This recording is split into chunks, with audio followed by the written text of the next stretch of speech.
আল্লাহ রব্বুল আলামিন কেন ধনী গরিব বানিয়েছে জানেন? কারণ ধনী গরিব যদি না বানাতো তাহলে মানুষ নিজের প্রয়োজনটা বুঝতো না। যেমন একজন কৃষক, তার যদি 5,000 কোটি টাকা থাকতো তাহলে সে ফসল ফলাতো না, ভাবতো সব কিছু কিনে খাবে। একজন ব্যবসায়ী, তার যদি 5,000 কোটি টাকা থাকতো সে ভাবতো সে সব কিছু কিনে খাবে, কারণ তার তো অভাব নেই।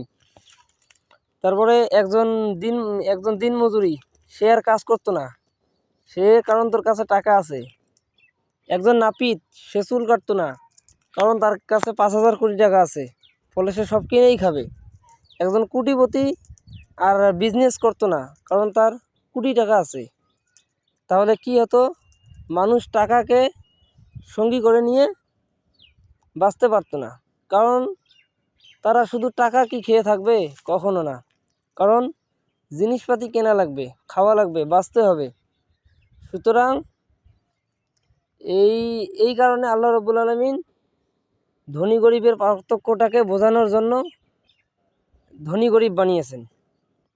এছাড়াও ধনী গরিব বানিয়েছেন ধনী এবং গরিবকে পরীক্ষা করার জন্য। কারণ জান্নাত বলে একটা কথা আছে, সকল ধনী গরিব জান্নাতে যাবে না বা জাহান্নামে যাবে না।